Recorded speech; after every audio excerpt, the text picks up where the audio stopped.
Nuestro primer invitado de hoy es el distinguido constitucionalista Salim Saidán. Bienvenido, doctor, a Punto de Orden. Le saluda Juan Javier Benedetti. La Corte Constitucional aprobó la mitad de las preguntas de la consulta popular. Su opinión, doctor. Muy buenos días, estimado Juan Javier. Gracias por la invitación. Un saludo también a Carlos, a Alfonso, a Rodrigo y a todos los oyentes de Radio Centro Digital.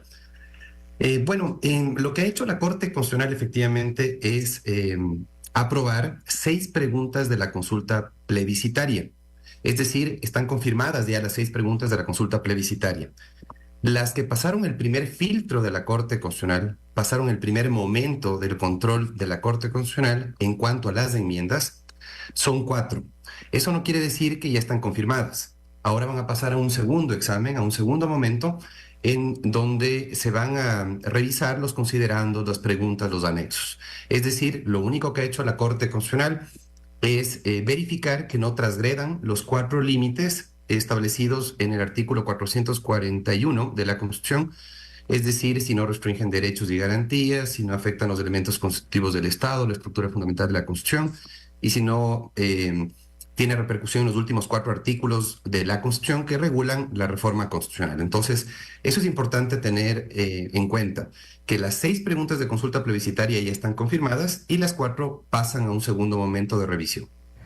Salim, muy buenos días. Carlos de Tomaso te saluda, un gusto tenerte aquí en Radio Centro. Salim, de las 2 modificaciones constitucionales que no se aprobaron, la Corte no dice cuál es la vía.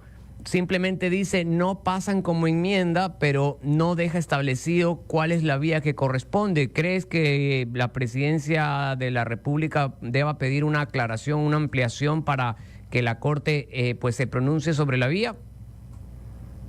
Sí, ¿cómo estás, estimado Carlos? Sabes que yo, con respecto a la extinción de dominio, no veo necesario la explicación por una razón. El límite que transgredió, según el criterio de la Corte, esta pregunta de la extinción de dominio es relacionado con la restricción de los derechos. Y tú sabes que ni por reforma parcial ni por enmienda puede pasar una propuesta de modificación constitucional. Es decir, la extinción de dominio quedaría vedada también para la reforma parcial. Implícitamente, la Corte no lo dice, no lo aclara, habría sido conveniente sin duda, pero se sobreentendería que por no pasar ese límite tampoco procede vía reforma parcial. En el otro caso de la calificación de urgencia, sí te doy toda la razón. ¿Por qué razón? ¿Por qué considero que sí era necesario que la Corte aclare si es que podía tramitarse por reforma parcial? Porque dice que transgrede los elementos constitutivos del Estado. Los elementos constitutivos del Estado. Y tú sabes que ese es un límite que solo tiene la enmienda, no lo tiene la reforma parcial. Por lo tanto, en teoría, el presidente Noboa podría presentar este proyecto ante la Asamblea Nacional, agotar los 2 debates y después convocar a un referéndum ratificatorio para que confirme lo aprobado el pueblo ecuatoriano. Dice esa pregunta, razonamiento de la Corte, que constituye una alteración del proceso colegislativo, las condiciones de interacción entre el presidente y la Asamblea, y que eso transgrede el límite relativo a los elementos constitutivos del Estado. Yo, la verdad, comparto ese criterio de mayoría de la Corte, porque considero que hay concentración de poder.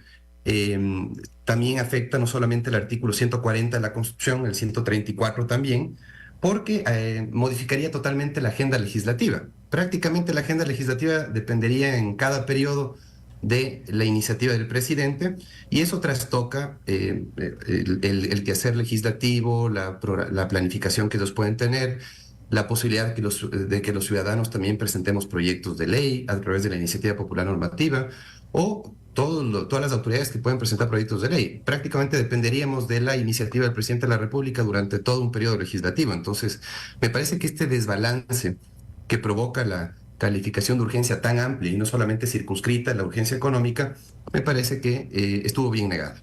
Correcto. También pensaría que pudiera pasar vía reforma, pero es necesario que la Corte se pronuncie.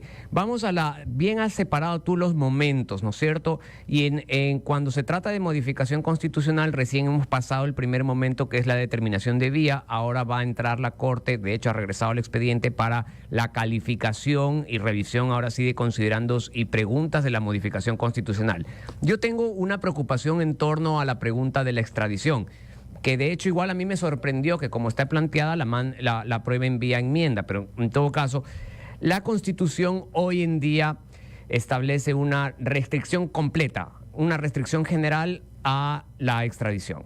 Lazo lo que hizo fue abrir una excepción a esa restricción general. Hoy Noboa rompe la regla de la prohibición general y más bien hace una aprobación general de extradición. ¿Crees que vaya a tener en la Corte tropiezo el texto de esa pregunta como está planteado? Bueno, el que haya pasado el primer filtro me parece que nos hace pensar que el segundo momento va a ser más fácil de sortear, ¿no? Yo veo prácticamente altamente probable que la Corte o module las preguntas, ¿sí? Las aclare para garantizar la libertad de los electores, por ejemplo, o las apruebe directamente. Porque uno de los límites que ya fue analizado por la Corte es de que tiene que ver con la restricción de derechos. Y eso sin duda le llevó a la Corte a concluir que la eliminación de la no extradición que está actualmente vigente para ecuatorianos, ¿sí? se ve compensada por otras garantías del debido proceso. ¿Sí?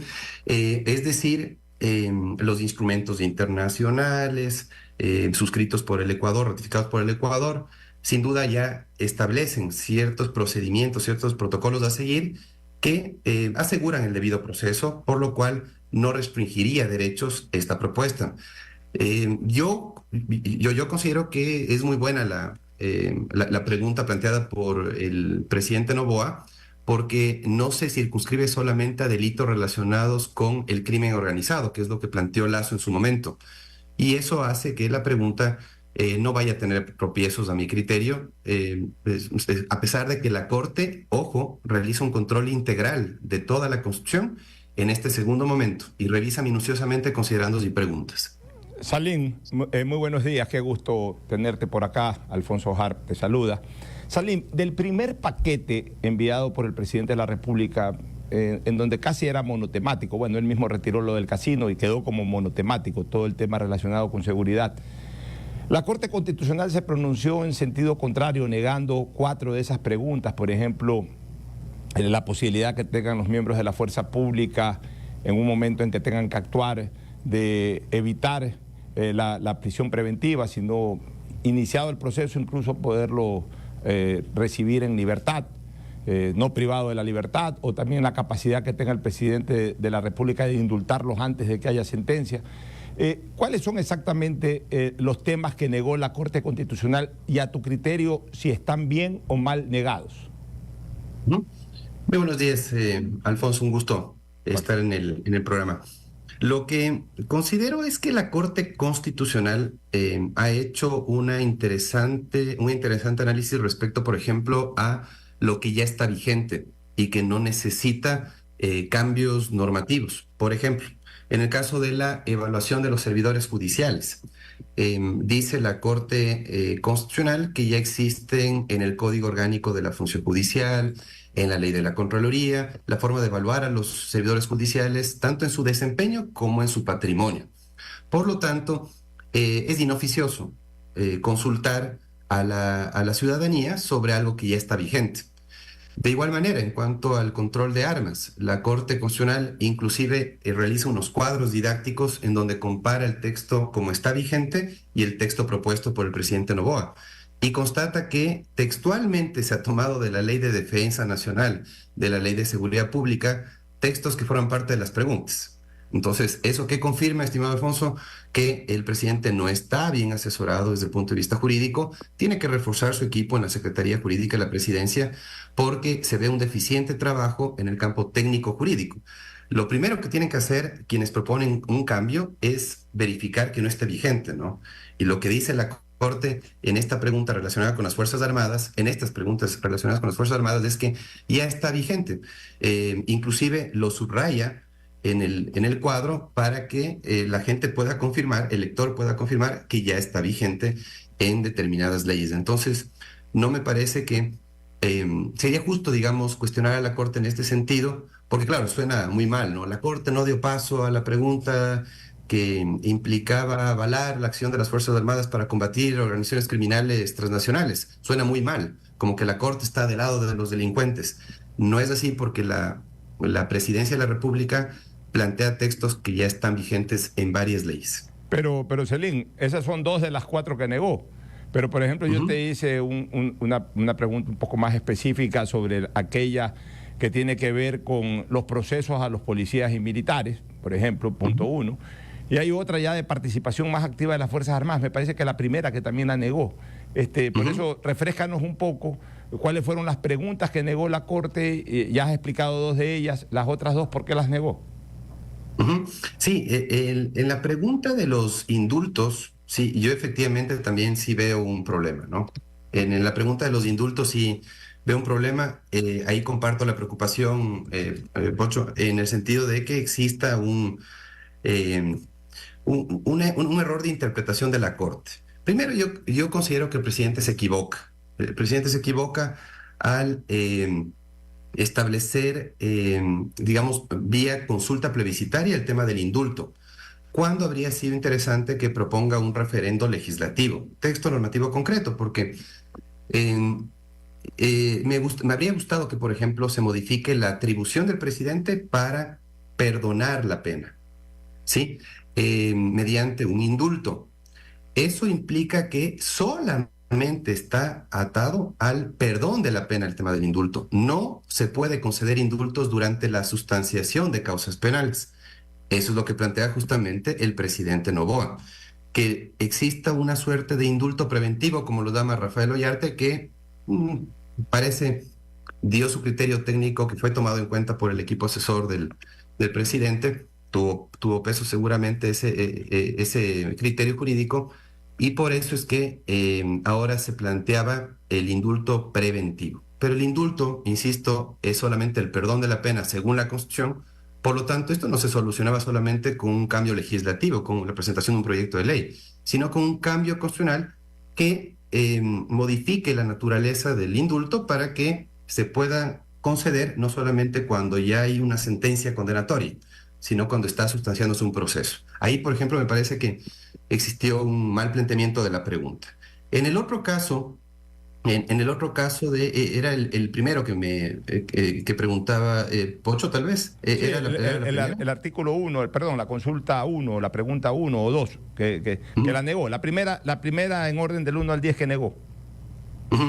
Sí, bueno, con relación a la pregunta número 1, sí, la Corte Constitucional lo que señala en el dictamen de Teresa Núquez, sí, son varias apreciaciones, ¿no? En este caso, por ejemplo, dice que los considerandos, sobre todo, son los que faltan, ¿no?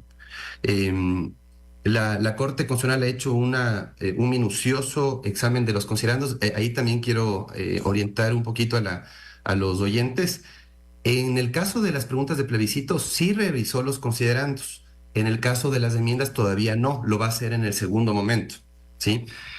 Por lo tanto, el examen de la jueza Teresa Núquez fue mucho más minucioso, por eso tiene inclusive más páginas, ¿no? Tiene como 128 páginas el dictamen de Teresa Núquez, porque fue mucho más minucioso. Se analizaron considerandos, las preguntas, los anexos detenidamente, ¿sí? Y aquí el problema es con los considerandos, sobre todo, porque dice la Corte que no hay una relación causal entre los considerandos y la pregunta planteada por el presidente, ¿no? Ve un déficit por ese lado. Y además, recuerda a la Corte Constitucional que según la ley tiene que verificar que haya concordancia plena entre el considerando que introduce la pregunta y la medida plebiscitaria consultada. Entonces, no pasa esa pregunta porque no está bien fundamentada en la parte de los considerandos, sobre todo. Salim, buenos días. Rodrigo Campos lo saluda, un gusto tenerlo acá. Mi pregunta va en cuanto a al tema del trabajo por plazo fijo o por horas. ¿Pudiera aclarar o clarificar de qué se trata esta pregunta? Porque he escuchado el comentario, digamos, que quizás me van a pasar mi contrato a que sea por horas ahora. Entonces, ¿pudiera clarificar un poco de qué se trata para que no se malinterprete lo que propone esta pregunta? Sí, Perdón. muy bien. Muy bien, Rodrigo, interesante. Antes de eso quería cerrar con una idea con respecto a lo preguntado por Pocho. Hay un párrafo también que es súper importante, es el párrafo 28 del dictamen. Miren que ahí le da la atención también al presidente de la República, a la Corte, y le dice, mire, primero, ya no hay una concordancia. Y adicionalmente, el problema es que ya está vigente en el ordenamiento lo que usted está proponiendo. Esto de relacionado con las Fuerzas Armadas ya está en vigencia. Y además usted está proponiendo que se extienda el ámbito territorial de acción de las Fuerzas Armadas, lo cual obviamente no se puede hacer fuera del territorio nacional. Entonces, insisto en que hay que ser muy cuidadosos al momento de redactar los considerandos y plantear las preguntas. Con respecto a los contratos por horas, me parece que la Corte, a través del dictamen de Carla Andrade, en cambio, este es el otro dictamen, hace un interesante análisis. Dice, bueno, no hace falta aquí profundizar con respecto a los elementos constitutivos del Estado, la estructura fundamental de la Constitución, pero sí considero detenerme en la restricción de derechos. No supone restricción de derechos, no supone afectación del principio de intangibilidad, de irrenunciabilidad, porque no se tocan los regímenes laborales vigentes. Y eso es importante que la gente lo conozca.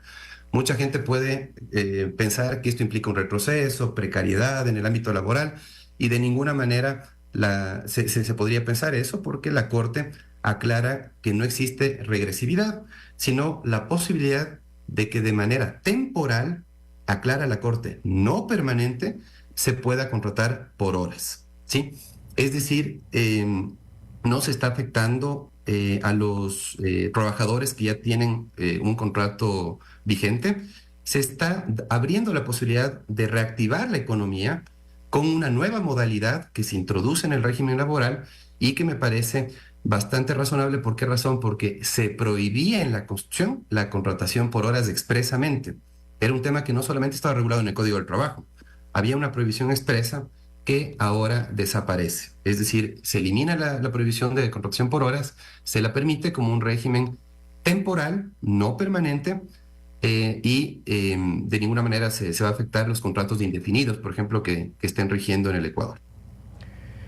Salim, te saco un minuto de la consulta y te hago otra pregunta también muy importante. El viernes no se pudo dar la elección del presidente de la Corte Nacional o presidente o presidenta de la Corte Nacional de Justicia.